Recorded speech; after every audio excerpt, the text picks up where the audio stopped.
देखिए, विपक्ष की आवाज़ को देश में कुचलने की और दबाने के लिए सरकारी एजेंसीज का दुरुपयोग किया जा रहा है, जो कि लोकतंत्र में अच्छा नहीं है। किसी भी लोकतंत्र में विपक्ष की आवाज़ मजबूत रहनी चाहिए, ताकि सत्ता दल पे एक अंकुश रहे। यही एक लोकतंत्र में जिसको हम बैलेंस कहते हैं। लेकिन इन सब कारनामों से, सरकारी एजेंसी के दुरुपयोग से कि हम परवाह नहीं करते, हमारी आवाज़ नहीं दबाई जा सकती, विपक्ष की आवाज़ नहीं दबाई जा सकती। लगातार जो विधायकों को धमकियां मिल रही हैं, अभी तक कोई आज हरियाणा में कानून व्यवस्था बिल्कुल चौपट हो गई है।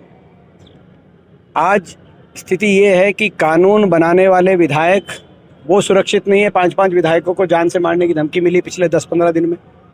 और कानून की रक्षा करने वाले जो पुलिसकर्मी हैं वो भी सुरक्षित नहीं। जब कानून बनाने वाले और कानून की रक्षा करने वाले, आपने देखा एक डीएसपी स्तर के एक अधिकारी के ऊपर से ट्रक चला दिया गया। ऐसे में आम नागरिक कितना अपने आप को सुरक्षित महसूस करेगा। हरियाणा में एक तरफ तो देश में सबसे ज़्यादा बेरोजगारी और दूसरी तरफ अपराध, जिस तरीके से माफिया गैंग हरियाणा दोबारा जो युवा पीढ़ी को खराब करने की तरफ अग्रसर हैं, ये बड़ी चिंताजनक स्थिति है और इसके लिए जिम्मेदार प्रदेश सरकार है। नीति आयोग को लेकर लगातार कांग्रेस हमलावर थी। जो अन्य विपक्षी दल हैं वे भी नीति आयोग की रिपोर्ट के ऊपर सरकार को घेरते थे। लेकिन नीति आयोग की जो ताज़ा रिपोर्ट है उसके मुताबिक हरियाणा जो है टॉप 3 राज्यों में है। तो कैसे देखते हैं? बेरोजगारी में है।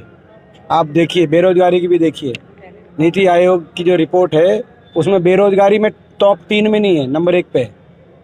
उसको मैं उस दृष्टि से देखता हूँ। बीजेपी के कुछ नेता हैं, उन्होंने ये कहा है कि कांग्रेस से जब बड़े नेता जब लड़ते हैं हम लोग तो वो प्रदर्शन करती है, ईडी जो पूछताछ करती है, लेकिन दूसरी पार्टियों के जाते हैं तो उनको सपोर्ट करती है। देखिए, भाजपा कुछ भी कहे, आज ये कोई छुपी हुई बात नहीं कि सरकारी एजेंसियों का दुरुपयोग विपक्ष में कोई भी हो, उनकी आवाज़ दबाने के लिए किया जा रहा है। और ये कि कांग्रेस की बात नहीं है, केवल एक प्रदेश की बात नहीं। जो भी मजबूत विपक्ष की आवाज़ पूरे देश में कहीं भी मजबूती से किसी ने भाजपा के विपक्ष में आवाज़ उठाने का काम किया, उन्हीं को सरकारी एजेंसी के निशाने पर लिया गया। ये जो सरकार की जो कार्यशैली है, ये प्रजातंत्र के हक में नहीं है, प्रजातंत्र के हित में नहीं है। इसका विरोध कर हुड्डा साहब लगातार जो कांग्रेस से हैं, जो बड़े बड़े नेता जो हैं छिटक रहे हैं। पहले अशोक तंवर, अब कुलदीप बिश्नोई लगातार सीएम से मुलाकात कर रहे हैं। कैसे देखते हैं? लगातार कांग्रेस में आ भी रहे। आपने पीछे देखा 8 पूर्व विधायक कांग्रेस में शामिल हुए, चौधरी उदय भान जी ने कराया अभी 10-15 दिन पहले। उसकी भी खबर आप चलाना जरूर, क्योंकि ज़्यादातर कांग्रेस में आ भी रहे। आपने पीछे देखा 8 पूर्व विधायक कांग्रेस में शामिल हुए, चौधरी उदय भान जी ने कराया अभी 10-15 दिन पहले। उसकी भी खबर आप चलाना जरूर, क्योंकि ज़्यादातर वो भाजपा से आए थे। कुलदीप बिश्नोई के जाने से नुकसान होगा?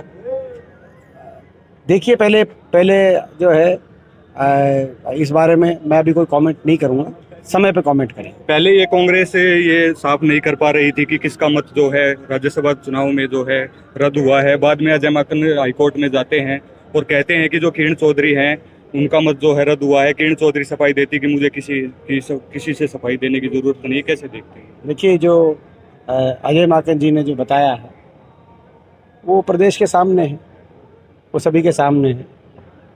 उसके बाद कुछ कहने को कुछ बचता नहीं है। जो उम्मीदवार जो कांग्रेस के महासचिव हैं और जो है तो उन्होंने तथ्यों के आधार पर सारी बात जो रखी है प्रदेश के वासियों के सामने रखी है। उसके बाद किसी का कुछ कहने का कुछ गुंजाइश बचती नहीं। निकाय निगम चुनाव को लेकर कांग्रेस कह रही है कि व्यूअर सिंबल पर लड़ेंगे। निकाय चुनाव में हालांकि सिंबल पर चुनाव नहीं लड़े, तो आपको नहीं लगता कि ये जो फैसला जो चुनाव कांग्रेस सिंबल पर लड़ने का जो फैसला लिया है वो देरी से किया गया है? देखिए, क्योंकि जो रोहतक सोनीपत जज्जर का जो गढ़ था उसमें कांग्रेस की अच्छी स्थिति नहीं है। नहीं, अच्छी स्थिति नहीं।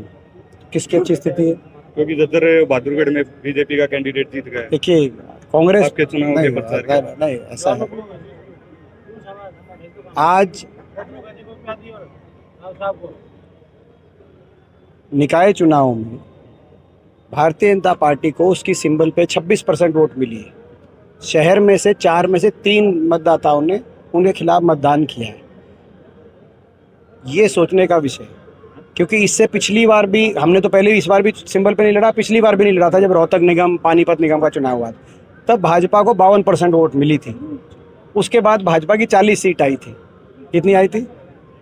कितनी आई थी? नहीं, कितनी वो आई तो थी? आप जानते होंगे अच्छी तरह। नहीं, आप नहीं जानते, लगता है आप जानते नहीं है, और जानते तो अनजान बनते हैं। शहर में पुलिस वालों के घर चोरी हो रही है। 40 आई थी सीट भाजपा की, जब उनको 52% 50% वोट मिली थी निकाय चुनाव में।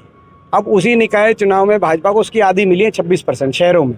शहरों में जब 3-4 में से 3 मतदाता ने भाजपा को रिजेक्ट किया है, गांव के अंदर क्या परिस्थिति उसका अंदाजा आप लगा सकते हैं। आप तो नहीं लगाएंगे लगता है, लेकिन प्रदेश के लोग लगा लेंगे। ठीक है राहुल।